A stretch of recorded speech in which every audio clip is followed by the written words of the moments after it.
प्रणाम, नमस्कार। अंतरंग के दर्शकों को मेरा प्रणाम।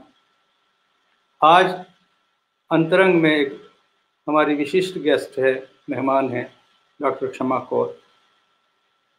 1975-76 कश्मीर यूनिवर्सिटी, वहाँ हिंदी विभाग में 3, 4, 5 स्टूडेंट ऐसे आए जिनके आने से ही जो विभाग है वहाँ पे खलबली सी मच गई, क्योंकि ये सारे लोग जो है बहुत ही सृजनात्मक लोग थे। स्टूडेंट के रूप में ही, विद्यार्थी के रूप में ही इनका जो टैलेंट है वो सामने दिखता था। इनमें कई लोग कविताएं करते थे, कई कहानियां लिखते थे, कई लोग जो है डिबेट्स में हिस्सा लेते थे। तो 76, 77, 78 एक पत्रिका निकलती थी शिराजा, जम्मू कश्मीर कल्चरल अकादमी से, जिसके संपादक उस वक्त श्री रमेश मेहता जी थे। यहाँ इन लोगों की कविताएं, कहानियां छपने लगी और एक मंच बनाया गया, दिशा, जिसमें ये सारे लोग बहुत ही सक्रिय हो गए। और इस दिशा मंच के साथ जुड़े हुए थे हमारे वरिष्ठ साहित्यकार, उस वक्त के सीनियर जो लिटरेरी फिगर्स थे, डॉक्टर रतनलाल शांत, डॉक्टर शशि तोषखानी, बड़े बड़े नाम, डॉक्टर हरिकृष्ण कौर। और इनकी संगत में और इनकी दीक्षा में ये सारे लोग जो है पनपने लगे और इन्होंने आहिस्ता आहिस्ता अपना मकाम स्थापित करना शुरू कर दिया, जिसमें से एक बहुत ही बड़ा हस्ताक्षर उभर कर आई डॉक्टर क्षमा कौर। डॉक्टर क्षमा कौर मेरे किसी परिचय की मोहताज नहीं है। आज हिंदी जगत में लगभग सारे लोग उनको जानते हैं। उनके काव्य संग्रह, उनके कहानी संग्रह, उनका उपन्यास दर्दपुर हर जगह छाया हुआ है, मशहूर है। और उनका एक विभिन्न एक अलग दृष्टिकोण जो है चीज़ों को देखने का, और उस दृष्टिकोण का कायल उन्होंने आज हिंदी जगत को किया है। इसलिए हम उन्हें एमिनेंट, प्रभावी साहित्यकार मानते हैं। उनका प्रभाव है साहित्य। आज हम उनकी भेंट अपने दर्शकों से कराते हैं, मिलाते हैं आपको डॉक्टर क्षमा कौर जी से। क्षमा जी, नमस्कार। नमस्कार। नमस्कार सब दर्शकों को, जो भी कोई देख रहा हो, सबको मेरा प्रणाम, बहुत बहुत नमस्कार। आपका बहुत बहुत आभार कि आपने मुझे INF पर बुलाया, अंतरंग में बुलाया, इतने प्रतिष्ठित मंच पर मुझे आमंत्रित किया। आपकी बहुत बहुत आभारी हूँ। इनफैक्ट हम बहुत आभारी हैं आपके कि आप पधारे और हमारे इस कार्यक्रम में आपने भाग लिया। हम आपसे बहुत परिचित है, आपके जो सृजनात्मक यात्रा है उसके सहभागी भी रहे हैं और जानते हैं कि आप कितना मेहनत किए हैं अपनी लाइफ में, किस तरीके से आप जूझे हैं। विस्थापन हुआ, विस्थापन के बाद कितना स्ट्रगल किया आपने, और किस तरह से आपने साहित्य का सृजन किया, और किस प्रकार एक अलग दृष्टिकोण सबके सामने रखा। जिस आवाज़ को दबाया जाता था उस आवाज़ को आपने मुखर रूप से, अपने साहित्य के रूप से, अपने साहित्य के माध्यम से दर्शकों के सामने, पाठकों के सामने रखा। और आज एक अलग धारा भी आपने उसका भी जन्म दिया है, जिसको हम विस्थापन साहित्य बोलते हैं, जिसमें सारे लोग जुड़ गए। फिर निर्वासन साहित्य, निर्वासन साहित्य जो है जी। तो इस तरीके से आप इस कार्यक्रम में, हम आमतौर पे आप भी जानते हैं कि अगर थोड़ा सा आपने पहले भी भाग लिया है इसमें, तो हम यहाँ पे जो हमारे मेहमान होते हैं उनके जीवन के बारे में, उनके प्रारंभिक जीवन के बारे में और उनकी पढ़ाई लिखाई के बारे में, और किस प्रकार से फिर उनका जो रुझान है जो साहित्य की ओर आया या किसी और क्षेत्र की ओर उनका रुझान हुआ, उसके बारे में हम जानने की कोशिश करते हैं। आपकी यात्रा जो है बहुत ही सफल रही है साहित्य की, और आप एक इंस्पायरिंग फैक्टर भी है। बहुत सारे स्टूडेंट्स जो आपको पढ़ते हैं, कॉलेजों में पढ़ते हैं, यूनिवर्सिटीज़ में पढ़ाया जाता है आपका साहित्य, तो उनके माध्यम से भी मुझे पता चला है कि उनको कितनी प्रेरणा आपसे मिलती है। तो सबसे पहले आप मुझे अपने जीवन के बारे में बताएं, आपका जन्म कहाँ पे हुआ, कहाँ आपकी पढ़ाई लिखाई हुई और किस प्रकार का आपका पालन पोषण हुआ और कैसी परिस्थितियां थी जिसमें आपका पालन पोषण हुआ?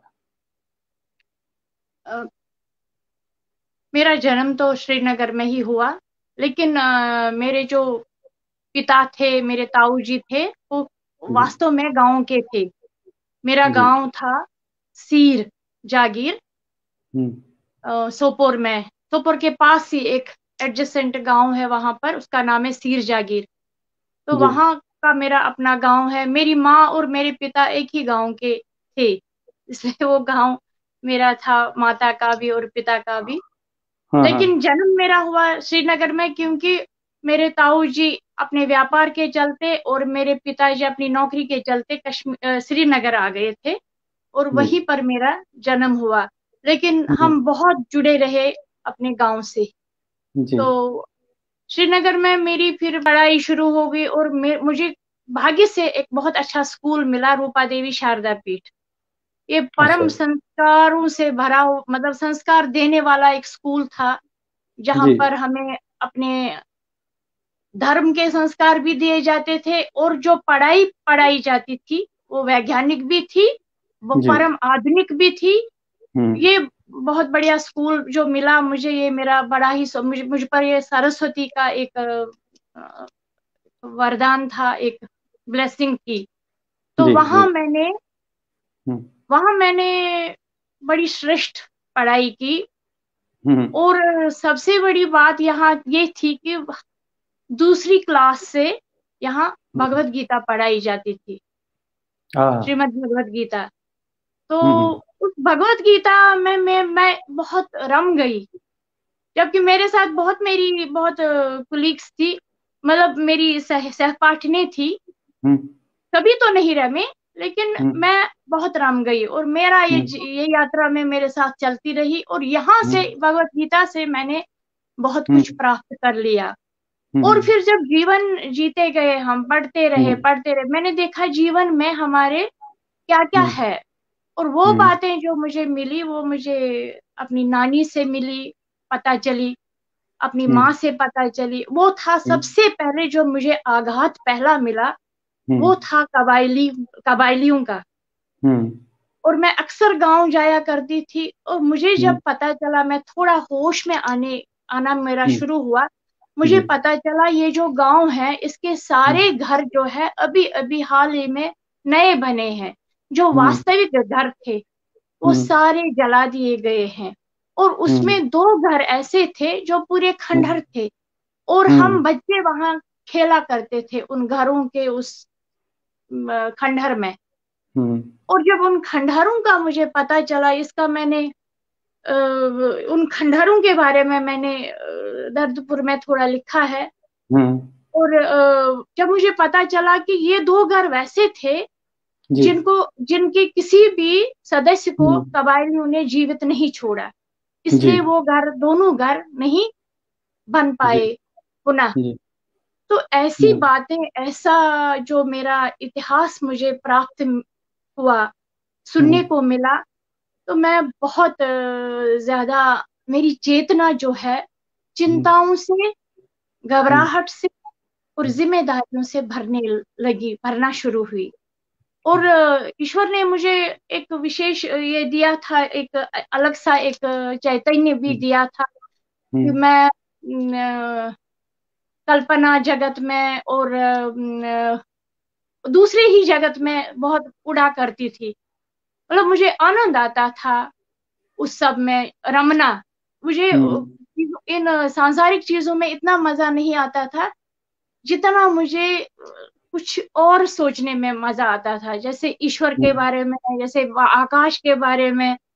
और जब हम्म। उसमें ये चीजें, मेरी चीजें, ये जो मेरा इतिहास जुड़ने लगा, हम्म। तो तब मैं और ज्यादा, मेरी चेतना जो है और ज्यादा व्यथित और गंभीर होना शुरू हुई। और शायद यहीं से मेरे कवि ने भी जन्म लेना शुरू किया। आप तो जिन ये मेरा घटनाओं का जिक्र बचपन, तो कर इस रही तरह हैं। से मेरा बचपन जो है, जी। मेरा बचपन अजीब सा अजीब सा व्यथाओं से, इस तरह से, इन इन जो किस्सों से भर गया। हम्म। तो तब मुझे जैसे बच्चे खेला करते थे, खेल में आनंद लिया करते थे। तो हम्म, मैं सोचती थी कि बच्चे खेलते क्यों क्यों है, उससे हम्म, बेहतर पढ़ते क्यों नहीं है। और हम्म, मुझे लगा कि कुछ जानने से ही मैं शायद इस सारी चिंता का हम्म, निराकरण कर सकती हूँ जो मेरी नानी ने जे। और उसके बाद जब और इतिहास खुलता रहा, हम्म, तो मैंने हम्म, जाना तो हमारा तो भयानक, मतलब और भी गहरा है, और भी गहरा है। ये बड़ा हम्म, डीप होता जा रहा मेरा इतिहास। तो ये सब से भरा हुआ था मेरा बचपन। तो इससे हम्म। मेरे व्यक्तित्व में एक अजीब, थोड़ा डिफरेंट बन गया मेरा व्यक्तित्व, जो मैं खुद समझती हूँ। जहाँ तक मैं समझता हूँ डॉक्टर साहब, मैं समझता हूँ वो ये है कि आप 1947 के कबायली हमले की बात कर रही हैं, जब हमारा इलाका जो है सोपोर है, बारामूला है, बांडीपुर है, और उससे आगे जो है, जो कुपवारा अब है। कुपवारा है, जो अब पाकिस्तान के कब्जे में जो पीओके है, वहां पे जिस तरीके का नरसंहार हुआ और जिस तरीके से वहां पे एक विशेष कम्युनिटी के लोगों को मारा गया, और उसके बाद उसका शिकार हुए बारामूला तक के लोग जो शिकार हुए, और वो कहानी जो है बहुत ही दर्दनाक कहानी रही है। और हमें भी आपको मैं बताऊंगा, शेयर करूंगा आपके साथ यहाँ पे, हमें भी अपनी मदर जो है उस कहानी के भयावह दृश्य कुछ सुनाती थी, और उनमें से मतलब हम भी मतलब त्रास खाते थे वो कहानी सुन के, जब मदर वो कहानियां सुनाती थी। कबायली हमला जो है उसका बहुत बड़ा संतरास जो है यहाँ के एक मतलब हिंदू जो जाति है, जो मतलब हिंदू समुदाय जो है उस पर पड़ा हुआ था, और उसका घबराहट हर एक के मन में था, और उसका आपने जिक्र किया है। और इस चेतना के साथ हम पले बड़े थे कि ऐसा ऐसा हुआ था, लेकिन हमको बताया जाता था कि उस वक्त ज्वाइंटली जो है कश्मीर में इस हमले का मुकाबला सबने एक साथ किया था। खैर वो एक हिस्ट्री है। तो उससे आपकी जो चेतना है उसको एक गंभीर तत्व मिला सोचने का, और आप ये सोचती रही कि ऐसा क्यों हुआ, और आपका खेल में इतना मन नहीं लगा जितना ये चीजें जानने में मन लगा कि समाज क्या है, और ये चीज ऐसे क्यों हो जाती है। और इस प्रकार से बचपन से ही जो आपका रुझान जो है वो एक इमेजरीज के साथ जुड़ गया, और इस जी तरीके से जी जी। आप इस तरीके से आप और सोचने लगे। चिंताओं के साथ जुड़ गया।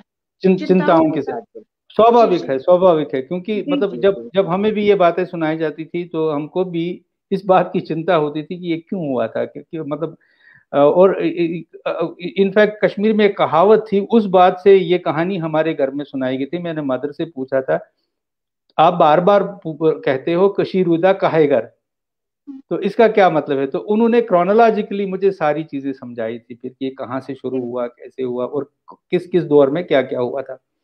खैर ये हमारे जीवन के साथ जुड़ा हुआ एक सत्य है जिसको कोई नकार नहीं सकता है।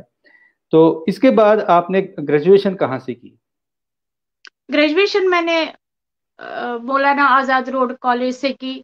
और वहां भी ऐसी घटना हुई जब मेरे ही जो जब मैं 11वीं में पढ़ती थी, पीयूसी जी, उसको कहा करते थे उन दिनों। जी, तो जी, जवाहरलाल नेहरू कॉलेज, उसका बोर्ड चढ़ने वाला था। और हम्म, ऐसी साजिश हुई कि मैंने वो बोर्ड खुद देखा है। बगल में था वो, जब एंट्री होती थी बाईं तरफ के एक लॉन हम्म, में बगल में हम्म, रखा था। और उसमें हम्म, लिखा था जुल्फिकार अली हम्म, भुट्टो हम्म, कॉलेज। और उस दिन बहुत बड़ा हंगामा हुआ था, और सारी सर्दियों के लिए फिर कॉलेजेस वगैरह बंद हो गए थे। जो हंगामा वो कॉलेज में हुआ था, मतलब हम्म, चोट पे चोट, चोट पे हम्म, चोट हमें मिलती रही। और फिर हम्म, ऐसे में ये चोटें, जैसे मैं अभी फिर से ये कहूंगी कि नानी जब मुझे सुनाती थी कि इस तरह से हुआ हमारे से, तब मैं बहुत छोटी थी। तो मैं ये सोचती थी कि मन में कहती थी, नानी से नहीं कहती, मैं मन में कहती थी, नानी मैं ये सब बातें लिखूंगी, नानी मैं ये हम्म, सब बातें लिखूंगी। और क्योंकि मुझे तब भी पता था कि मैं लिखकर ही इसका निराकरण कर सकती हूँ। मेरे हम्म, पास और कोई हथियार नहीं है, बहुत छुटपन हम्म, में ही। हम्म, और जब वो बात हुई तो अभी कॉलेज में है हम, अभी शारदा पीठ में जब थे तो तब वहां भाग्य से वो हम्म, बड़ा हिंदू प्रधान वहां सारा माहौल था। और हम्म, देखिए ना, वो वहां पर भी मुसलमान बहुत कुछ जो इंटेलिजेंट लोग थे, अच्छे लोग थे, वो अपने हम्म, बच्चों का वहां पर एडमिशन कराते थे, क्योंकि उनको पता हम्म, था कि शारदा पीठ जो है बहुत ही संस्कारी स्कूल है और बहुत ही अच्छा स्कूल है। हम्म, तो जब कॉलेज में आ गए तो वहां और अजीब सा एक नई दुनिया खुल गई। हम्म। तो वहाँ वहाँ ये देखा, ये तमाशा देखा। और फिर जो हुआ करते थे अक्सर अक्सर, मतलब कम्युनल परेशानियां हमारे दैनिक जीवन में ये सब घटता जाता था। हम हम्म। हमसायों के साथ हम बहुत समझौते करते थे। तो हम्म। ये सारा जो है जीवन का ये जो था, लेकिन हम भी जीते थे, हम्म। क्या करते, हमारी जड़ें थी, हम्म। हमारा श्री- घर आप था। श्रीनगर में कहाँ रहते थे आप? श्रीनगर में हमारा पहले हम करफली मोहल्ला में रहते थे, उसके बाद मेरे हम्म। पिता ने करण नगर में नया घर बनाया था। जी। तो जी। फिर वहां रहते थे, और वहीं हम्म। से हमारा फिर एक्सोडस हुआ। हम्म। आप मुझे तो बताएं कि कुछ याद है आपको कि आपने कैसे निर्णय लिया कि शायद आप आपको। मेरे घर आए भी है, मुझे नहीं, मैं लगता वो है। मैं वो जिक्र करूंगा, मैं जिक्र हाँ करूंगा हाँ उसका। हाँ जी जी हाँ, जी जी वो एक बहुत बड़ा इवेंट है जी जी जब जी। हम हाँ आपके हाँ, घर पे मुझे आएंगे याद उसको आ रहा है जी। उसको हम डिस्कस करेंगे। मैं सबसे जी पहले जी ये जानना चाहता हूँ कि आपका जो रुझान है, जो आपका इंटरेस्ट है, वो हिंदी लिटरेचर में कैसे हुआ, और आपने ये निर्णय कैसे किया कि आपको एमए हिंदी में करना है, और आप कश्मीर यूनिवर्सिटी में के साथ वहां पे आपने एडमिशन लिया? क्या कहीं और जाने का इरादा था लाइफ में कि नहीं, ये नहीं ये करूंगी ये मैं? ये बहुत मजेदार सवाल आपने किया। मेरी जो बड़ी बहन थी वो साइंस पढ़ी थी, जी। और जिस दिन मुझे अपने सब्जेक्ट सिलेक्ट करने थे, 9वीं में होता था, 9th क्लास में, तो उस जी। दिन जब मैं गई तो मेरी बहन मुझे ठोक ठोक के बोल रही थी कि साइंस हम्म। लेना, साइंस लेना, तुम्हें डॉक्टर बनना है। हम्म। तो मैं हमारे वहाँ बहुत अच्छे विष्णुदत्त शास्त्री हुआ करते थे, जो हमें बहुत अच्छी और हम्म। संस्कृत में मैं हमेशा फर्स्ट आती थी, सबको ओके। बीट करती थी मैं। तो अच्छा। मेरा बड़ा प्रिय सब्जेक्ट था। अंग्रेजी भी मेरी, उसमें भी मेरा अच्छा मतलब रुचि थी। हम्म। साइंस भी ठीक था, वो भी हम्म। चलता। अब मैं गई साइंस पढ़ने, मैंने कहा मुझे घर में मारेंगे अगर मैं कोई कुछ पढ़ा, मैंने हम्म। ऐसे हिंदी हम्म। वगैरह आर्ट्स वगैरह पढ़ा तो मैं। तो जब मैं साइंस की फिजियोलॉजिकल क्लास में गई तो मैडम ने दरवाजा बंद किया। हम्म। थोड़ी देर हो गई तो दरवाजा बहुत ठक ठक ठक ठक करके किसी ने खटखटाया। हम्म। तो मैडम खुद गई, उसने कहा दरवाजा कौन खटखटा रहा, तो वहां विष्णुदत्त शास्त्री थे। उसने कहा कि हम्म। हाँ, वो बड़ा इज्जत करते थे। हाँ शास्त्री जी बोलिए, क्या बात। उसने कहा हम्म। क्षमा को जरा 2 मिनट बाहर लाओ, बाहर हम्म। बोलो शास्त्री जी बुला रहे। हम्म। मैं निकल गई तो मैंने उनसे, मैं चरण स्पर्श करके बोला, मैं समझ गई ये क्या बोलना चाहते। हम्म। वो बोले मुझे, वो जो शब्द है वो मुझे जीवन में कभी नहीं भूलेंगे। तो हम्म। उन्होंने मुझे कहा कि देखो, तुम्हें मैं बता रहा हूँ, तुम संस्कृत पढ़ो, तुम हिंदी हम्म। पढ़ो। हम्म। हिंदी नहीं बोला, उन्होंने कहा संस्कृत पढ़ो हम्म। आप, हम्म। साइंस मत पढ़ो। अगर हम्म। तुमने साइंस पढ़ी तो तुम हम्म। पछताओगी, देखना, हम्म। तब तुम पछताओगी। मुझे ये हम्म। जो पछताना, और मुझे गुरुओं का बड़ा आदर था। मैंने कहा अगर हम्म। इन्होंने कहा मैं पछताऊंगी हम्म। तो फिर मैं जरूर पछताऊंगी। हम्म। तो मैंने मैंने फिर बहन वहन सबको रहने दिया, और हम्म। मैंने कहा जो गुरु कहता है मुझे वही करना है। तो अगले हम्म। दिन से मैंने उनसे मतलब संस्कृत ली और वही पढ़ी। और फिर उसके साथ हिंदी भी थी। फिर मैंने तो जो बीए किया वो इंग्लिश लिटरेचर के साथ थी। और हम्म। जब जब एमए का था तो मेरा जो एडमिशन हुआ था अंग्रेजी लिटरेचर में हुआ था। अच्छा, अच्छा। लेकिन अंग्रेजी विभाग के नीचे ही हिंदी का विभाग था, आपको पता ही है जी। ना। ऊपर हम्म। अंग्रेजी का विभाग था और नीचे हम्म। हिंदी का विभाग था। तो हम्म। मुझे किसी ने कहा कि तुम अंग्रेजी पढ़ रहे हो। मैंने कहा हाँ, वहां मेरा हम्म। एडमिशन हो गया। तो हम्म। उसने कहा कि तुम्हें पता है यहाँ पर तुम्हें अ, तुम्हें यहाँ बहुत अच्छी स्कॉलरशिप मिलेगी। वहां क्या मिलेगा। हम्म। हम्म। तो मैं ऊपर से नीचे आ गई। मैंने कहा स्कॉलरशिप मिल रही है तो क्यों हम्म। मैं उसको जाने अंग्रेज। दूं। हम्म। तो इसलिए मैंने अंग्रेजी छोड़ी और हिंदी में चली आ गई। गए। तो हम्म। क्योंकि मुझे पता था अंग्रेजी पढ़ूंगी तो हिंदी और संस्कृत क्योंकि मेरी अच्छी थी तो वो तो कहीं हम्म। नहीं जाएगी। तो मुझे लेखन जो था मेरा हिंदी में चल ही रहा था। तो ये कारण है मेरा हिंदी में फिर एमए करने का। मैंने संस्कृत में ऑनर्स भी की थी। और संस्कृत का जो अध्ययन है वो मैं ऐसे करती किया करती थी, वो मेरी रुचि थी, वो मेरी आज भी ऐसी रुचि है। उसमें मुझे परम आनंद आता, उसमें मेरी आत्मा रमती है, क्योंकि मैं तो मानती हूँ कि संस्कृत जो है वो ब्रह्मांड की भाषा है और उसे पढ़ना चाहिए, उसे जानना चाहिए, अगर आपको आत्मा को तुष्ट करना है, पुष्ट करना है। तो ये कारण था मेरे हिंदी में जाने का, और उसके बाद फिर नेचुरली उसी में पीएचडी भी की। तो इनफैक्ट 80% से ज्यादा जो संस्कृत की काव्य आलोचना है, जो criticism of Sanskrit literature and जो उसके स्कूल्स है, वो हमारे जम्मू कश्मीर से है। तो ये तो स्वाभाविक है। यही कारण था कि मैंने बहुत ही कंफर्टेबली वो तंत्रालोक, श्री तंत्रालोक जो है अभिनव गुप्त का जी का पढ़ा, अध्ययन किया। जी जी जी। तो अच्छा, अब आपने ये पढ़ाई का जिक्र किया, तो अभिनव गुप्त को आपने बहुत उनका तंत्रालोक पढ़ा है, उनका कौन कौन सा ग्रंथ और पढ़ा है आपने, जिसको आप थोड़ा सा हमको समझा सकते हैं? मैंने तंत्रालोक, मैंने उनको लगभग 2 साल लग गए मुझे उसको पढ़ने में। और तंत्रालोक जिसने पढ़ा उसने मान लीजिए उनके कम से कम 33 ग्रंथ पढ़ लिए, क्योंकि वो स्वयं कहते हैं कि मैंने इनको इसमें 33 अपने ग्रंथ समाहित कर लिए हैं, जैसे शिव सूत्र है, मतलब स्वच्छंद तंत्र है, वो सब है, वो सब उसमें समाहित है, सबको मिला के उन्होंने बहुत बृहद रचना की है। तो इसलिए मुझे लगता है तंत्रा अभिनव गुप्त को और क्या पढ़ना है, बार बार तंत्रालोक को ही रिवाइज करते जाइए, तो उसका मतलब है आपने अभिनव गुप्त पूरा पढ़ लिया। बाकी समझना, वो तो समझना तो क्या करें, वो तो ईश्वर जब समझ देगा तभी। लेकिन जितना मैंने पढ़ा तो मुझे परम परम परम तंत्रालोक पढ़ के मैं अक्सर डॉक्टर साहब से कहती हूँ कि मुझे निराकार वाली बात समझ में नहीं आती, और अगर समझ में आती थी थोड़ी उस पर विश्वास है।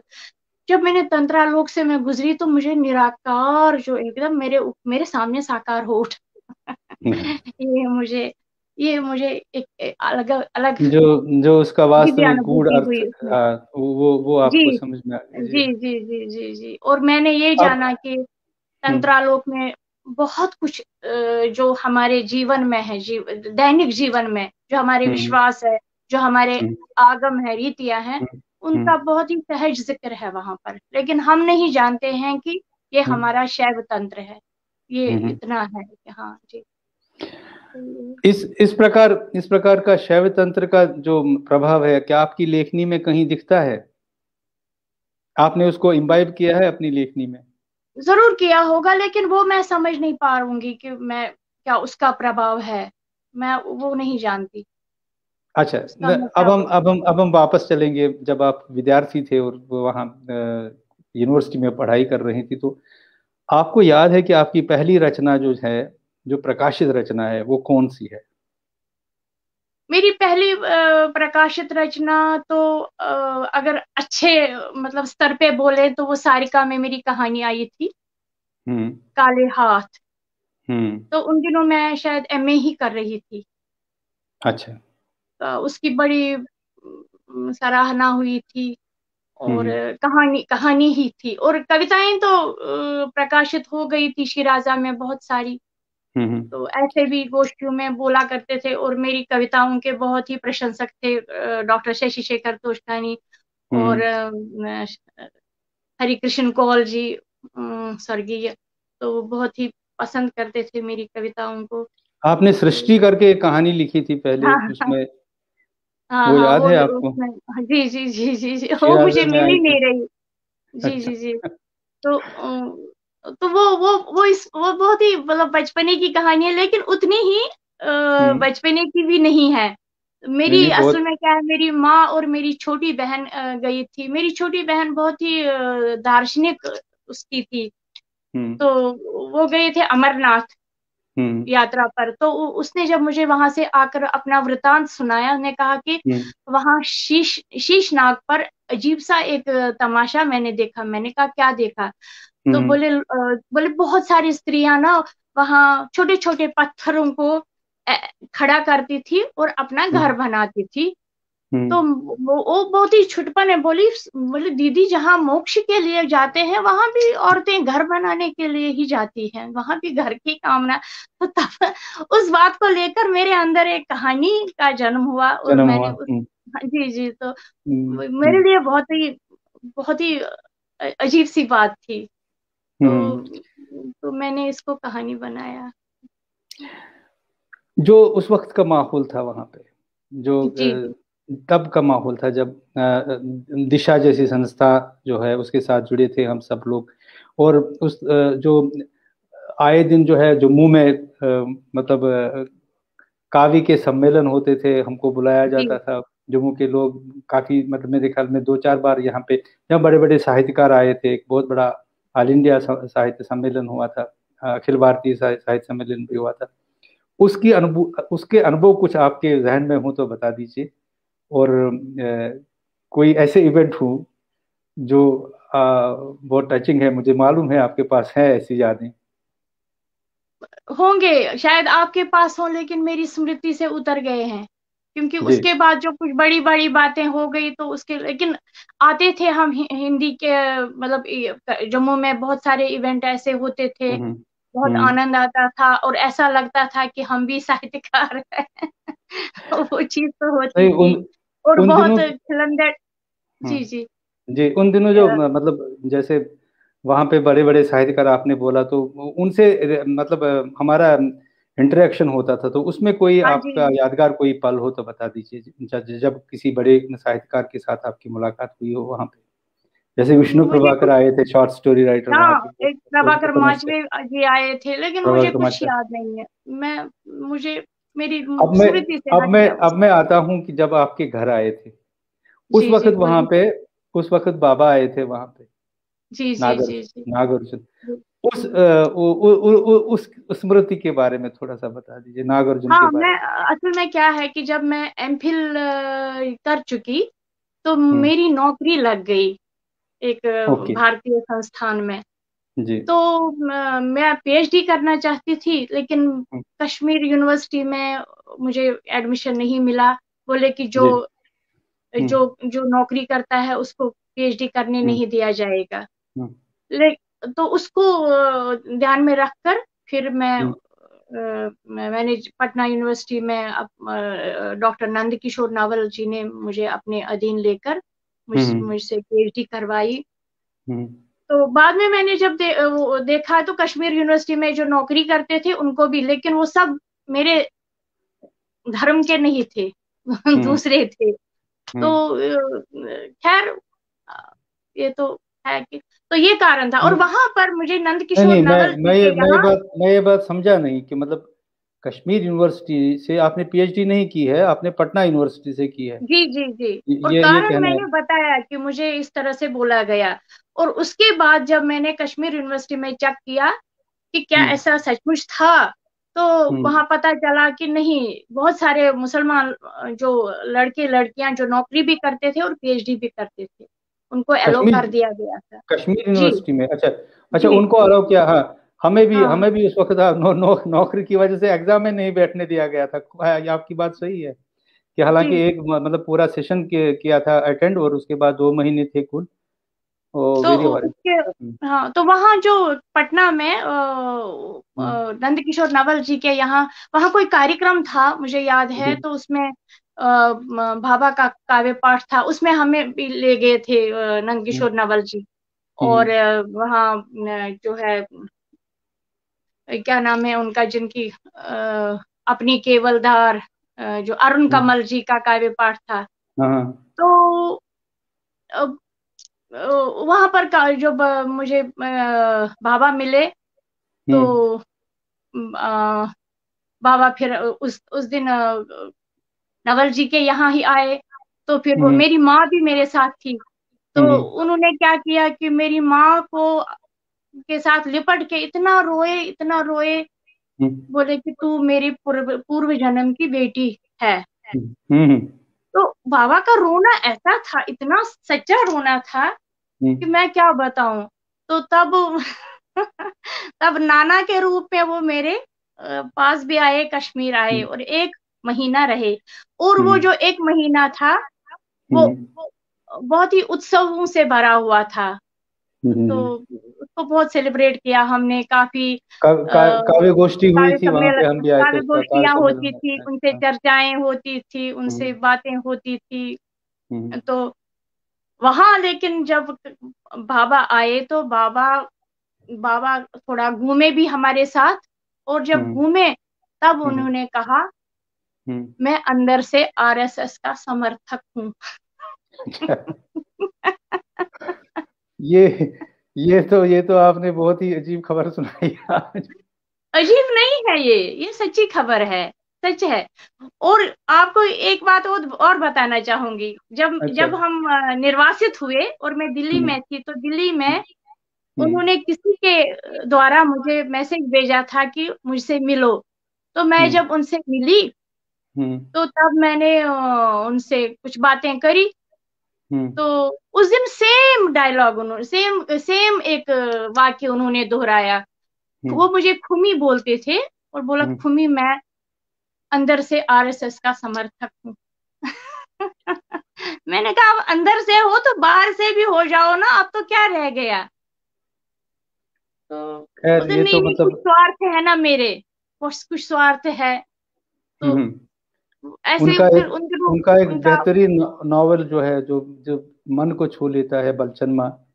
हाँ बहुत जी जी। जबरदस्त, बहुत जबरदस्त नॉवेल है। तो खैर वो मतलब यादें हैं उनके साथ, हम हमारी भी जुड़ी हुई है। हम आपके थ्रू ही उनके साथ इंट्रोड्यूस इस तरीके से हुए थे, और उस दिन रिकॉर्डिंग भी की थी सारा उसका, क्या नाम, जो सम्मेलन था वहाँ रिकॉर्ड किया था आपका। समय के बाद मेरी डायरी, ये आपकी डायरी है। जी क्या लिखा है खास आपने इसमें, मतलब किस चीज की डायरी है? मैं आप ही से मुझे पूछूंगा। लगता जी। ये वास्तव में मुझे लगता है, हम्म। जो समय के बाद है वो दर्दपुर की तैयारी है। हम्म। हाँ, निश्चित रूप से। जी। आप समझ गए ना? जी जी जी, क्योंकि हाँ। इसका इसका बेस बनता है उसमें जी, जी बिल्कुल डायरी डायरी, बिल्कुल, उस क्योंकि इसमें तैयारी में, घटनाएं। जी। क्योंकि दर्दपुर मेरे अंदर बन रहा था। और हम्म। उस बनने के हम्म। समय, जो आप उसका कोई एक पूर्ववाक लिख सकते हैं, पूर्व जी कथन लिख सकते हैं, वो समय के जी। बाद है।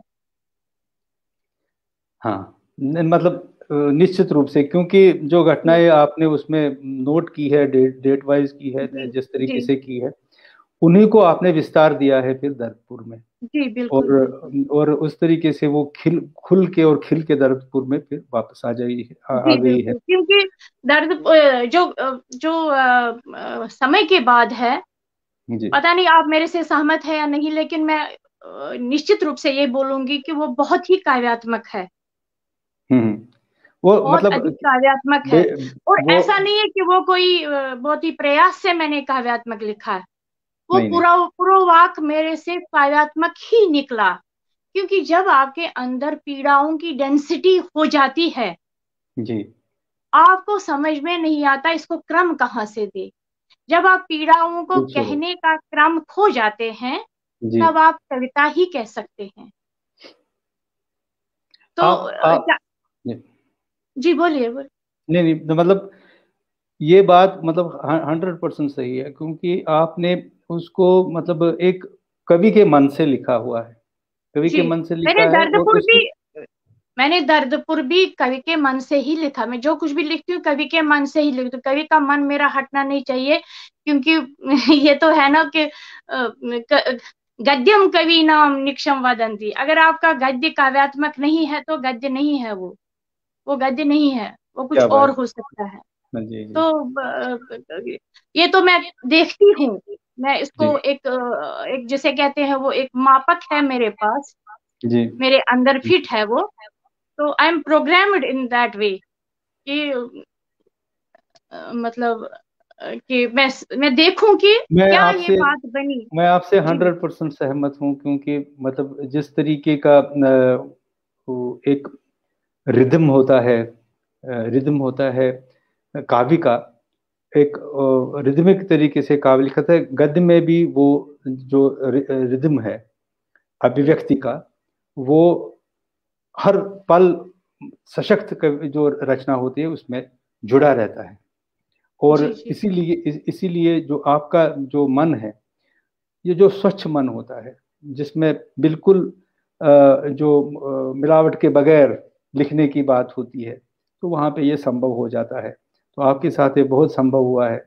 आप मुझे बादलों में आग कविता संग्रह जो आपका है, मंगलेश डबराल जी ने उसका जो है वो लिखा हुआ है। आप मुझे कोई कविता सुनाइए। और मंगलेश डबराल जी का मतलब उन्होंने पढ़ी होगी कविताएं इसकी, तो उनका जी क्या जी जी। रिएक्शन था, क्या रिएक्शन था इस काव्य संग्रह में के बारे में? उन्होंने तो इसका वो जो है फ्लैप ही लिखा है, और जी। जो भी रिएक्शन था तो उन्होंने लिखा ही है वो। हम्म। तो उसको तो पढ़ा ही जा सकता है कि थोड़ा सा मैं उनके शब्द पढ़ूंगी। जी शमशेर जी बहादुर सिंह का एक प्रसिद्ध कथन है कि कला या कविता में हम अपनी भावनाओं की सच्चाई खोजते हैं, जी। तो क्षमा बिल्कुल। कौल की रचनाओं में सच्ची भावनाओं की वो विकल करती आवाज सुनी जा सकती है। बहुत तो खूबसूरत, बहुत बढ़िया। बहुत बहुत। तो मैं आपको एक सुनाना चाहती हूँ। जी। इसमें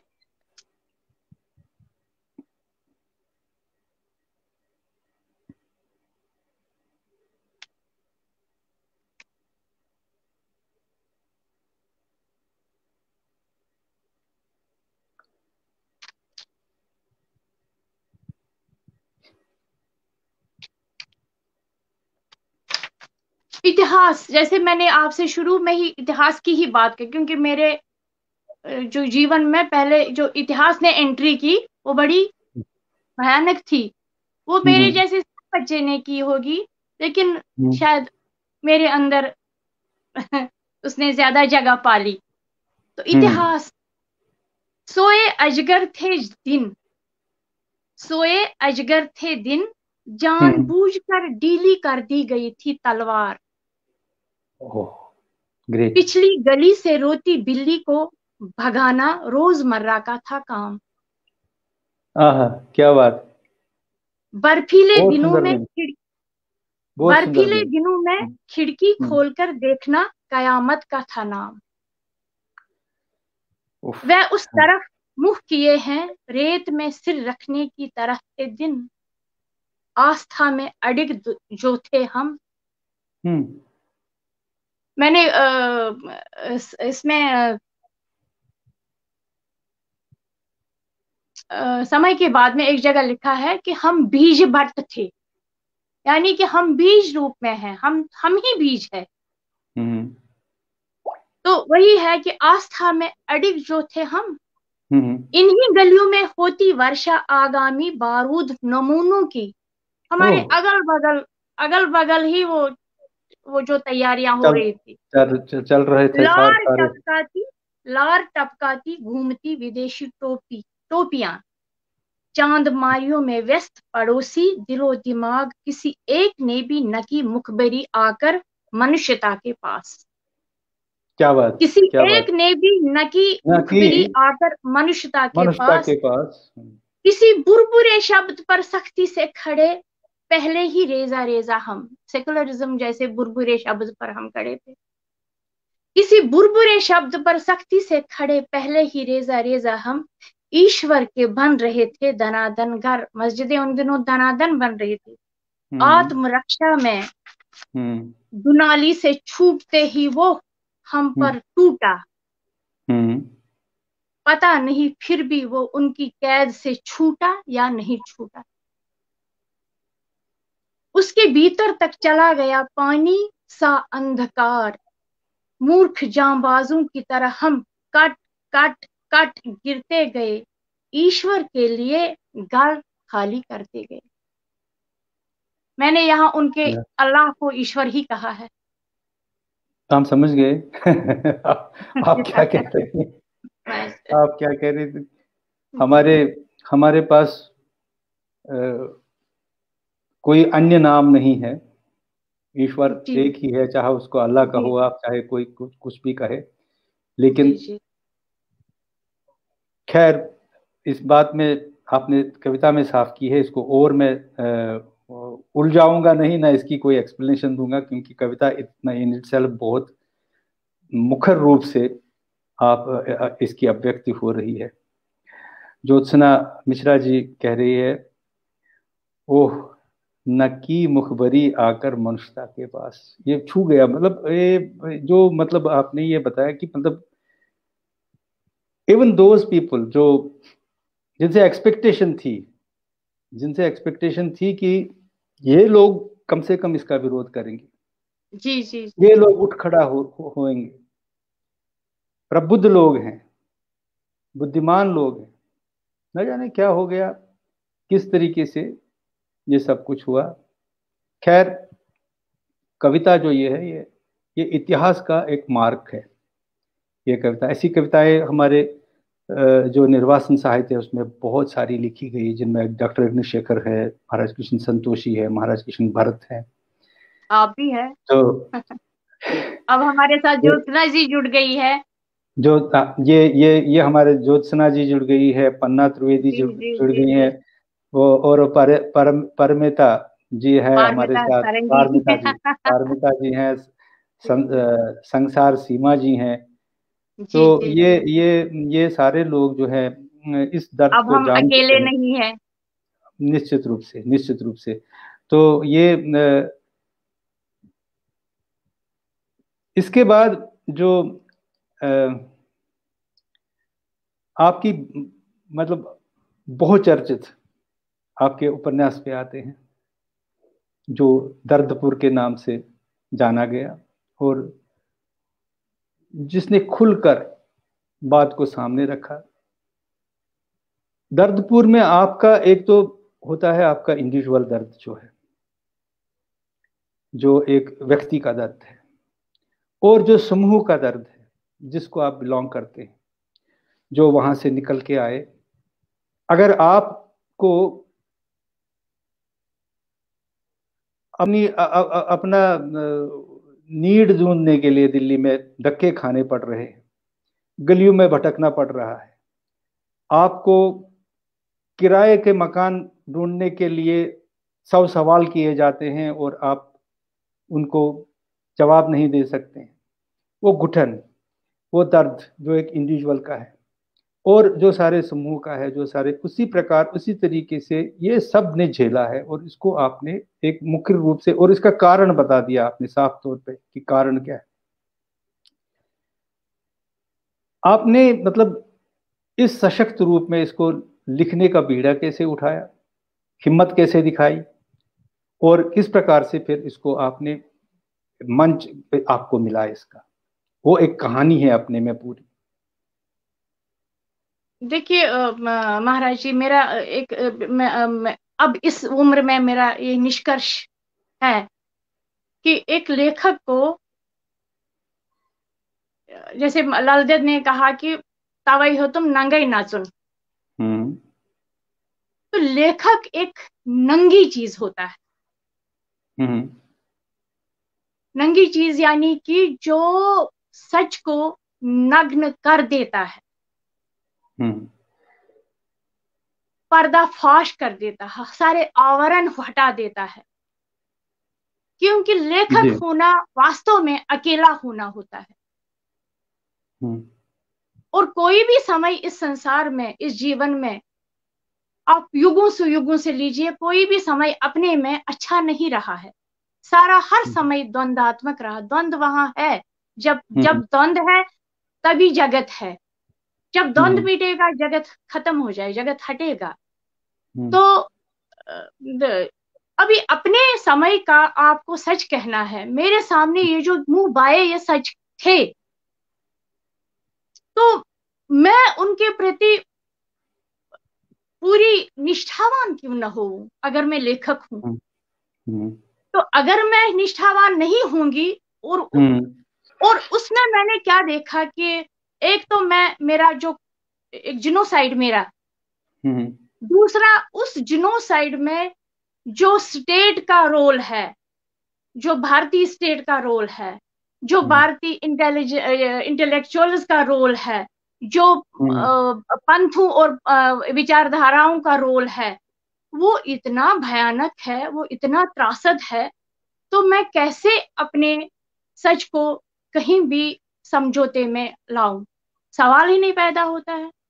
तो यह मेरे लिए बहुत बड़ा एक ये जो है अदम्य था मेरे अंदर, ये रेजोल्यूशन कि मुझे जो भी हो वो करना है। और मुझे यही अनुभव हुआ, जैसे ज्ञानपीठ ने मेरी किताब छापी और मुझे लगता है मेरे ही लिए ईश्वर ने वहां पर प्रभाकर श्रोत्री जी को उस दिन नियुक्त किया था, वरना कौन कहाँ ज्ञानपीठ छापता। और उसके बाद तो दर्दपुर का किस्सा आपको पता है। कुछ लोग तो यहाँ तक कहते, इसको बड़ौदा यूनिवर्सिटी ने जब लगाया अपने कोर्स में, बच्चे वहां से करते थे दर्दपुर के लिए फोन इसको ज्ञानपीठ को, तो ज्ञानपीठ से लोग बोलते थे कि ये बहुत खराब, वहां पर उन दिनों रविंद्र कालिया थे, कि इस किताब के खिलाफ बहुत शिकायतें आई है, आप आइए और फाइल देखिए हमारे पास कितनी शिकायतें हैं इस किताब की, इसलिए हम इसे छापने। और उन्होंने मुझे बोला भी नहीं कि हम नहीं छाप रहे, यानी कि इस पूरी तरह से डंप हो जाए ये किताब। लेकिन भगवान ने ऐसा किया कि एक और प्रकाशक ने इसको वॉलंटरीली छापा और दर्दपुर डंप नहीं हुआ, चलता रहा। और दर्दपुर को जब लिखना मेरी जरूरत थी, मुझे लगा ये इस देश की जरूरत है। दर्दपुर इतना, दर्दपुर मेरा नहीं है, मेरे समुदाय का नहीं है, जितना ये भारत का है। आप देखिए ना, रोज रोज न्यूज नहीं आती है, न्यूज नहीं आती है। अब तो छोटे छोटे मोहल्लों से लोगों को, हिंदुओं को पलायन करने को मजबूर किया। कल एक खबर आई थी कि सराय काले खान से एक हमला काले खान में और उत्तम नगर में, और ये चीजें आज भी, जबकि आजकल तो क्या क्या मीडिया कहते हैं, गोदी मीडिया कहते हैं, वो मीडिया कहते हैं, आज भी ये खबरें दबती है। तो ये दर्दपुर कहना मेरा यही आशय था कि यह पूरा भारत दर्दपुर हो रहा है, हो गया है, और अब तो ज्यादा ही हो गया है। तो ये मुझे लगा अगर मैं ये नहीं लिखूंगी तो मेरा जीवन सार्थक नहीं है, मेरा जीवन मतलब ही नहीं रखता। अगर मैं आतंकवाद से बच गई तो दैट मीन्स कि I am interested with this duty, I tell truth to people. और मैं समय का, देखिए ना, साहित्य होता क्या है, साहित्य या कविता या उस समय का नग्नतम सच होता है, ताकि कल जो आप हिस्टोरियंस ने क्या किया है वो तो देखा ही गया है। लेकिन साहित्यकार वैसा नहीं करना चाहिए, उसको नहीं करना चाहिए। और हमारे साहित्यकारों ने पिछले 70 वर्षों से किया क्या है, और एक सिंडिकेट बनाया है उन्होंने, और उस सिंडिकेट वो एक ब्लैक होल की तरह है, जो भी लिखने लगता है वो उस सिंडिकेट की तरफ देखता है, और वो सिंडिकेट, वो जो ब्लैक होल है उसको निगल जाता है। मतलब यहीं पे मेरा आश्रय है, अगर मैं लिखूंगा तो यही मुझे कुछ आगे बढ़ाएगा, आगे बढ़ाएगा, मुझे शोहरत मिलेगी, मुझे पुरस्कार मिलेंगे। और मुझे क्या मिला, आपको मैं बताऊं, दर्दपुर को लेकर मुझे कितना त्रास मिला है, कितना दुख भी मिला है। बताइए बताइए, अब कितना बताएं, बहुत। अभी ये देखिए ना, यही तो बहुत बड़ा, मतलब जैसे एक टीम बन जाती है वामपंथियों की, और फिर वो वहां पर जाती है वाम इधर, और प्रभाकर श्रोत्री जी को हटाया जाता है, फिर जाती है कि भाई दर्दपुर को बंद करो। जबकि दर्दपुर का पहला जो, मतलब जो पहले ही वर्ष में उसके 2 संस्करण आए, और बेस्ट सेलिंग बुक आज भी थी। और अभी जब इन्होंने फिर से छापी, तब मुझे वहां के लोग बोल रहे थे कि मैडम आज भी इसके लिए कितने ऑर्डर आ रहे हैं, आपको बता नहीं सकते। लेकिन वामपंथियों ने क्या किया, उन्होंने एक बहुत बड़े जो है प्रकाशन घराने को झोंक दिया घाटे में, लेकिन पुस्तक को बंद किया। ये देखिए ना इनका प्रतिबद्धता जो है विचारधारा की। और आज जो है, आज मैं बहुत ही, उन्हें आप वामपंथी कैसे कहते हैं?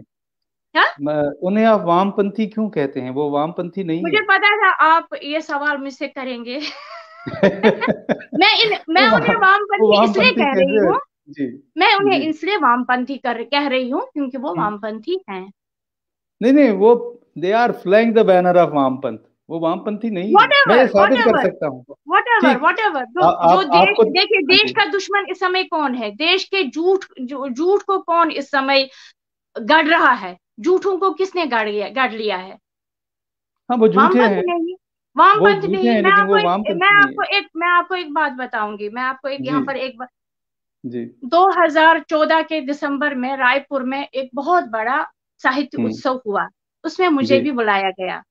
जी जब मुझे बुलाया गया तो अब वहाँ लेजर टाइम होता है, तो सुबह हम्म जब नाश्ते के लिए मैं राजीव रंजन प्रसाद, एक बहुत अच्छे लेखक हैं हिंदी के, हम्म हम्म उनके साथ में बात करी। वो जानना चाहते थे, तो मैंने हम्म उनको बात, और मुझे यहाँ बगल से आए वो जगदीशर चतुर्वेदी है कलकत्ता के, हम्म हम्म और सुनने में आया वो बहुत बड़े वामपंथी है, हम्म और और उसके और उन्होंने कोई पत्रकारिता का पढ़ाते हैं, और एक किताब हम्म उनकी टेक्स्ट बुक 20,000 रुपये उसका मूल्य हम्म होता है।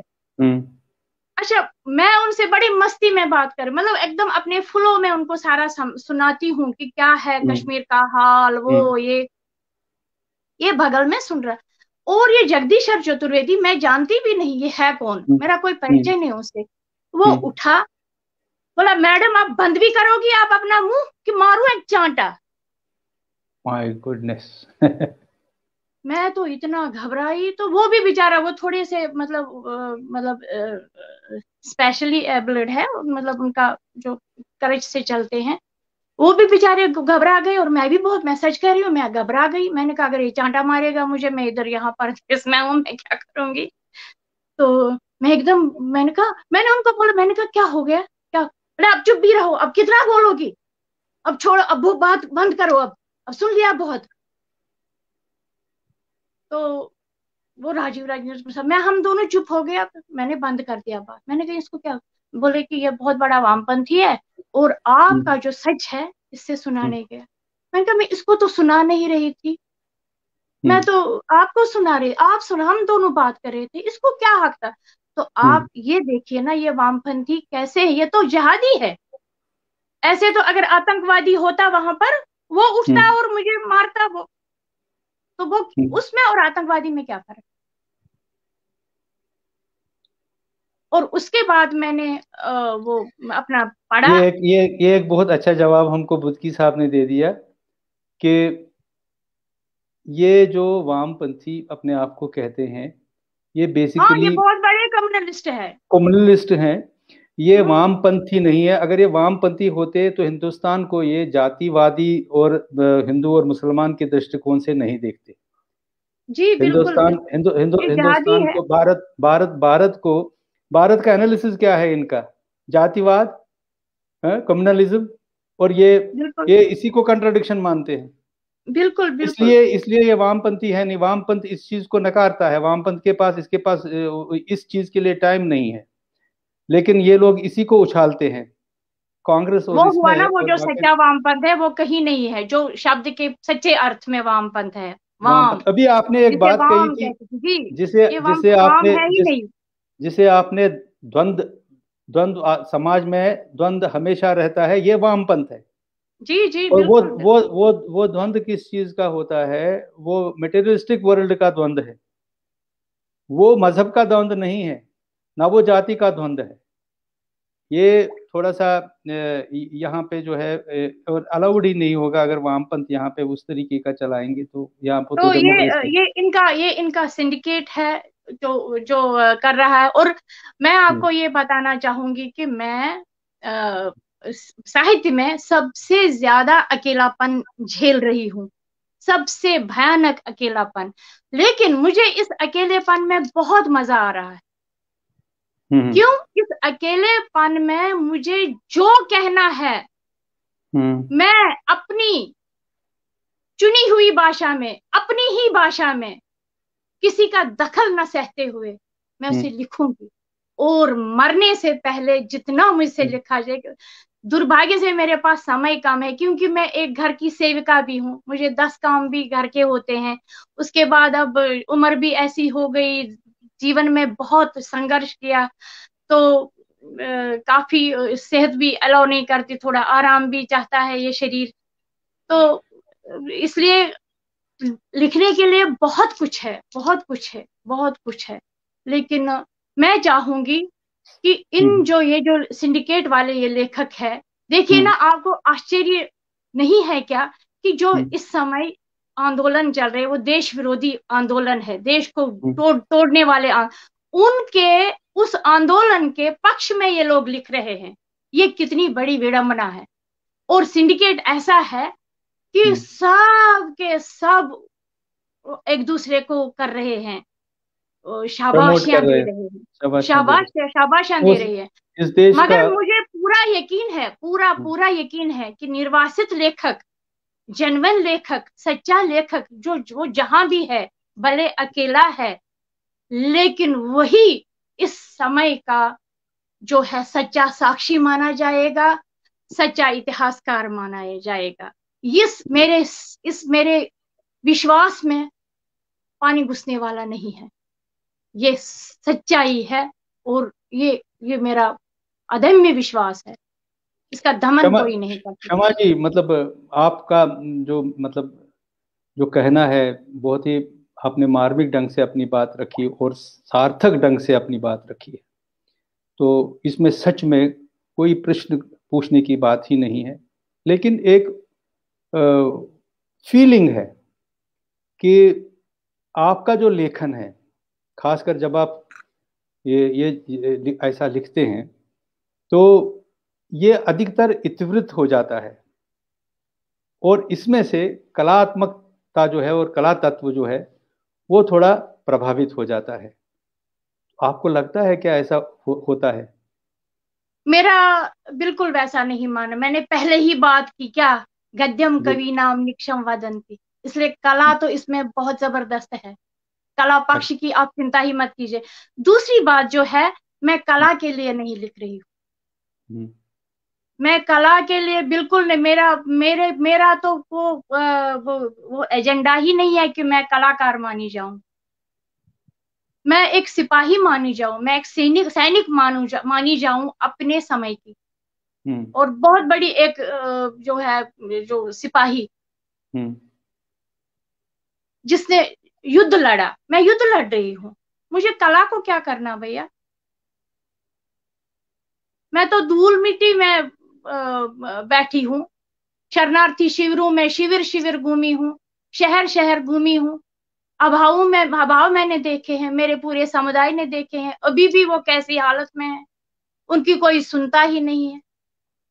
अगर कोई बोलता है तो उसे सुना नहीं जाता है, उनके अंदर ही कैसे भाग विभाग किए जाते हैं, वो कैसी मानसिकताओं के शिकार है।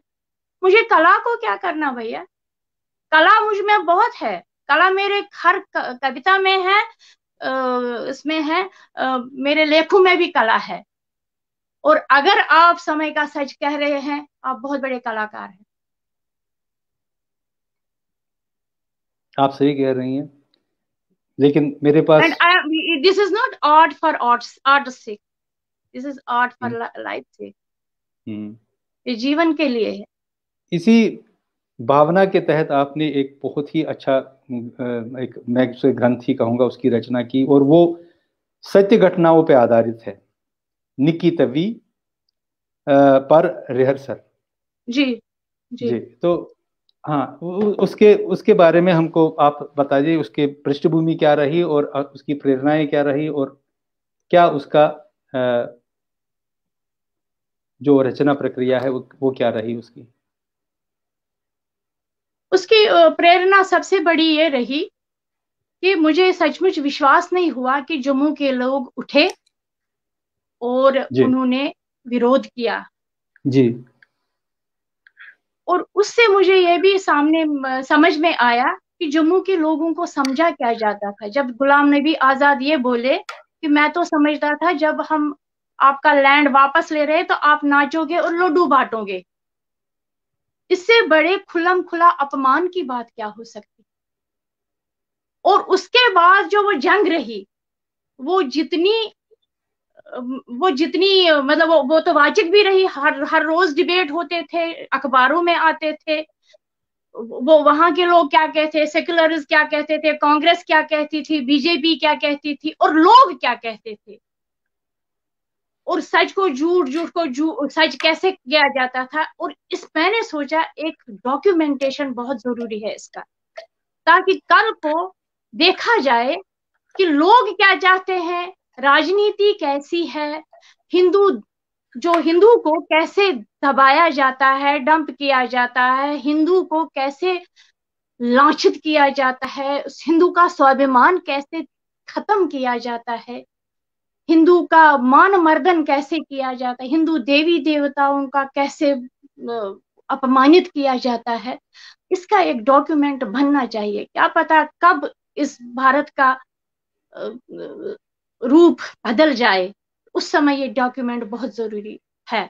और मुझे बहुत आशा थी कि अब लोग जाग गए हैं और अब ये जम्मू के प्रति बहुत जागरूक हो जाएंगे जम्मू के लोग, लेकिन हुआ उल्टा, क्योंकि सत्ता जो थी वो उनके साथ थी, मुसलमानों के पास थी, कश्मीरियों के पास थी।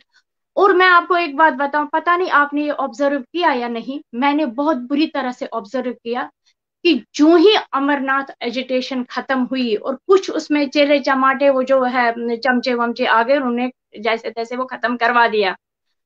लोगों ने बहुत नुकसान उठाया, लोगों ने जीवन की बहुत हानि उठाई, तो हो गया जो होना था। तो उसके बाद जो कश्मीर के हुक्मरानों ने डेमोग्राफिक चेंज जम्मू में लाने में तेजी लाई, वो बहुत भयानक थी। वो मैंने नोट की, वो सबने नोट की होगी।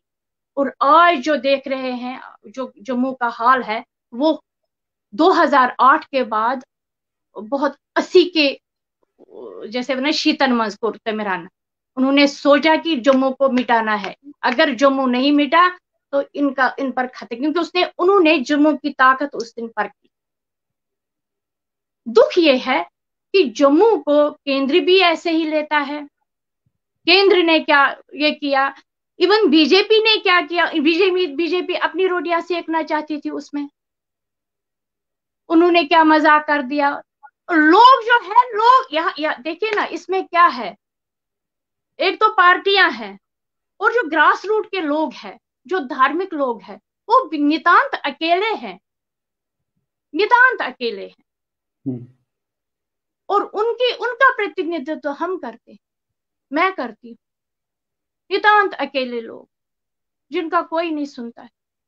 नहीं, आप ये कैसे कह सकते हैं कि मतलब ये तो जम्मू कश्मीर तो एक ही स्टेट है, चाहे हम वहां चले जाएं वो यहाँ आ जाए, इसमें क्या अंतर है? तो ये तो नहीं, कम्युनल अंतर सोच, नहीं। आप तो कम्युनली सोच रही है। बिल्कुल बिल्कुल ऐसे ही बनेगा काम जी, कम्युनल ही सोचना है। क्यों? कम्युनलिज्म का जवाब कम्युनलिज्म से ही देना पड़ेगा जी। जब तक हीरे को हीरा ही काटेगा, ऐसे नहीं होगा। मजहब का आतंकवाद का कोई धर्म नहीं होता, मजहब नहीं होता है, ये चीजें नहीं चलेंगी।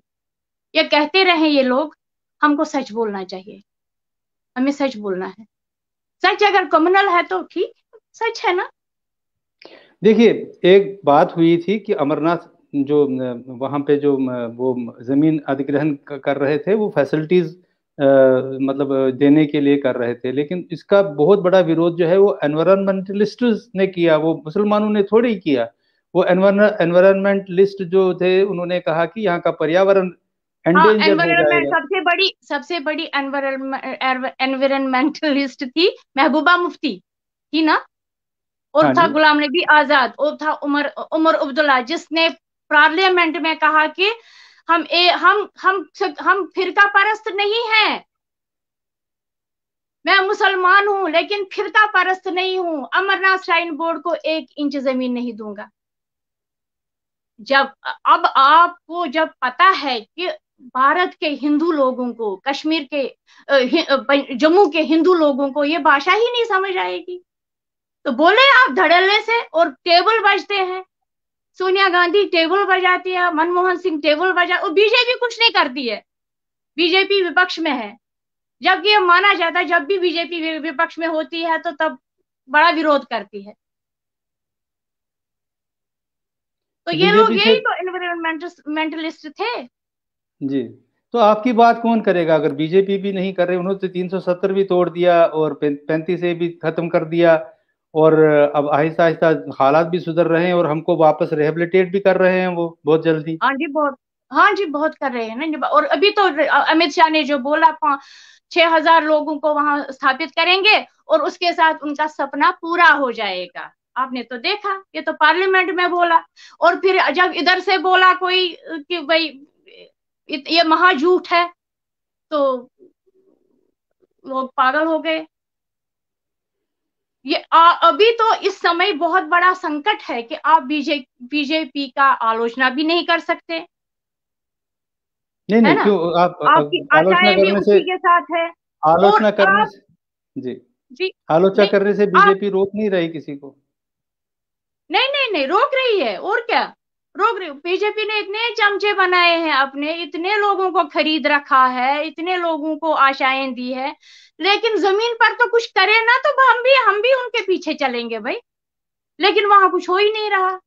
क्या करना वो तो चाहिए? बोल रहे हैं कि ये लोग 6,000 है, 6,000 को हम करेंगे रिहेबिलिटेट, और उसके साथ उनका हमारा वो जो संकल्प है कश्मीरी पंडितों को रिहेबिलिटेट करने का, वो हो गया पूरा। इससे बड़ी गाली क्या होगी, इससे बड़ा दुखद क्या होगा। और वो पार्लियामेंट में इतना बड़ा झूठ बोल रहे हैं। इसका मतलब है वो हमको गिनते ही नहीं कुछ। वो जानते हैं कि इनकी कोई जबान ही नहीं है, इनका कोई विरोध ही नहीं है, और अगर ये विरोध करेंगे तो हमने इनके ही लोगों को काट के रखा, अपने अपने चमचे बना रखा, वो ही इनका विरोध करेंगे। और लेकिन ऐसे लोगों से डरना नहीं है, ऐसी स्थितियों से डरना नहीं है, सच बोलने से डरना नहीं है, बिल्कुल नहीं। तो मैंने कहा ना, वो आप नंग आपकी धड़ंग आपकी है, आप सच आ, बोलो। आपकी नजर में इसका समाधान क्या है?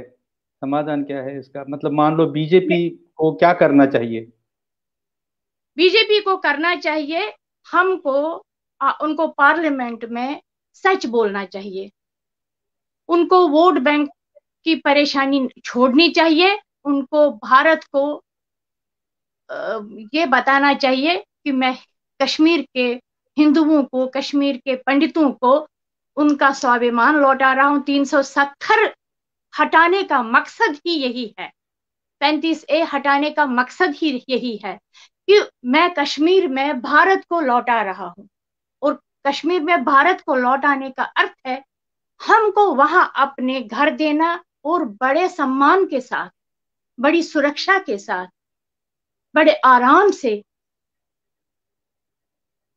वो करना है बीजेपी। जब तक बीजेपी ये नहीं करेगी, बीजेपी कांग्रेस से भिन्न नहीं मानी जाएगी। चाहे वो 370 हटा के कोई भी और करे, भले राम मंदिर बनाए, वो करे, ये करे, जब तक ये काम नहीं होगा बीजेपी से, बीजेपी का कोई अर्थ नहीं, कोई अर्थ नहीं। क्या आपको नहीं लगता है कि आपके पॉलिटिकल स्टेटमेंट्स आपको एक पॉलिटिशियन की तरह बोल रहे हो, और आपको कोई पॉलिटिकल पार्टी अपनी बनानी चाहिए या ज्वाइन करनी चाहिए, बीजेपी को गाइड करना चाहिए कश्मीर पॉलिसी पे?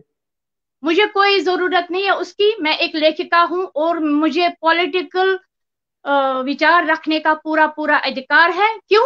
क्योंकि मैं इस देश की पॉलिटिक्स की शिकार हूं, बहुत भयंकर शिकार हूं, मुझसे बहुत बड़ा बढ़िया। शिकार नहीं। इसलिए मुझे जो दिखता है वो मैं पूरे देश को दिखाना चाहती हूँ, अपने लेखन के माध्यम से, अपनी बातों के माध्यम से। मुझे क्या पार्टी से करना है, मुझे क्या उस सब से करना है, मुझे कहना है उनसे कि जागो लोगो जागो, हिंदुओं जागो। मुझे इससे कोई गुरेज नहीं है, हिंदू शब्द से। भाई आखिर आपका स्वाभिमान है, आपका नहीं, धर्म है, आपकी जिस प्रकार संस्कृति है। जिस प्रकार मैं आपकी भावनाएं समझता हूं, जिस प्रकार से 30 साल से हमको उपेक्षित किया गया है और जिस तरह प्रकार से इस ओर कोई ध्यान नहीं दिया गया है, आपकी हर बात में वजन है, आपकी हर बात में अपने ढंग पे, अपने तरीके पे वो जस्टिफाइड है। और ये जितना भी आप बोल रही हैं, और आज एक बात हर लेखक को क्योंकि हमारे बीच भी बहुत लेखक इस वक्त हमको ये हमारा प्रोग्राम देख रहे हैं, हर लेखक को ये बात, जो डरते हैं पॉलिटिकल स्टेटमेंट देने से, जो डरते हैं पॉलिटिक्स से, उनको ये बात समझनी चाहिए कि पॉलिटिक्स जो है वो पहला धर्म है लेखक का। क्योंकि अगर वो पॉलिटिकली जागरूक नहीं है, अगर वो राजनीतिक तरीके से जागरूक नहीं है और सिर्फ साहित्य के लिए लिख रहा है तो कुछ नहीं कर रहा है। जी बिल्कुल नहीं। ये मैं आपसे सहमत हूँ और आपकी जुबान से ये सुनकर मुझे हिम्मत हुई है और मैं आपको प्रणाम करता हूँ इसके लिए। और आपका मतलब जितनी तारीफ इस बात की जाए उतना कम है। और कितनी बेबाकी से और कितने मन से आपने ये बात कही कि आप लेखक हैं। मैं सब अपने लेखक बंधुओं को आह्वान करती हूँ, वो छोड़े सारे भाई आओ हम कच्चा चिट्ठा लिखें, सच को नंगे रूप से लिखें। वही हमारे जीवन की सार्थकता होगी, वही हमारा आतंकवाद से लड़ना होगा। और मैं निश्चित रूप से निश्चित हूं कि जरूर हम इस आतंकवाद को पछाड़ेंगे, ये खत्म होगा। इसी नोट पे मैं आपसे विदा लूंगा, इस कार्यक्रम को समाप्त करूंगा। बहुत आनंद आया आपसे बात करें। इससे पहले कि हम इस कार्यक्रम को समाप्त करें आज की कड़ी को, तो मैं यहाँ पे जो हमारे साथ प्रेजेंट रहे दर्शक जो हैं हमारे, बहुत ही सम्मानीय व्यक्ति हैं, सारे लेखक भी हैं और पारमिता सारंगी हैं, सारंगी है और उनके साथ संसार सीमा है, लवली चंद्रा है, दीपक बुदकी साहब है जो हमारे उर्दू के अफसाना निगार हैं, अनामिका तिवारी हैं और भाषा सुंबली है जो कि फिल्मकार है, एक्टर है और बहुत अच्छी छोटी छोटी फिल्में मैंने इनकी देखी हैं, बहुत लवली फिल्म बना रही हैं, मेरा आशीर्वाद है। और भारती रैना जी है, हमारी बहुत ही वरिष्ठ अदाकारा है, कलाकार हैं वो, और ये हमारे साथ जुड़ी रही। रेणु मल्ला जी हैं और ज्योत्सना मिश्रा जी हैं, डॉक्टर ज्योत्सना मिश्रा, और इसके अतिरिक्त अग्निशेखर जी हैं। ये सारे लोग हमारे साथ जुड़े रहे। सुनील सोनी जी हैं, शीतल शाह कोल है, पूर्णिमा शाह है, गाशा जी हैं, गाशा जी फ्रॉम हिमाचल प्रदेश। और ये सारे लोग हमारे साथ जुड़े रहे और इन्होंने इस प्रोग्राम को बहुत, दुर्गा रैना जी हैं, इन्होंने तन्मयता से सारा प्रोग्राम देखा। विमल जी सिद्धा हैं जो हमारे साथ जुड़े रहे और हमारे साथ जमशेद बंगरू जी जुड़े रहे, मनमोहन सोनी जी जुड़े रहे, महाराज संतोषी जी जुड़े रहे हमारे साथ, रवि तिक्कू जी जुड़े रहे हमारे साथ। रवि तिक्कू जी ने सवाल उठाया था कि कुछ कश्मीरी मुसलमान हमारी मदद भी करते हैं, लेकिन अग्निशेखर जी ने बोला उनको कि मतलब वो सारा डिबेट यहाँ साइड में चल रहा था, तो उसको दर्शकों ने देखा। मैं सबका आभार व्यक्त करता हूँ और आपका बहुत बहुत धन्यवाद, आपको प्रणाम करता हूँ। नमस्कार। और आपसे आज्ञा लेता हूँ। नमस्कार।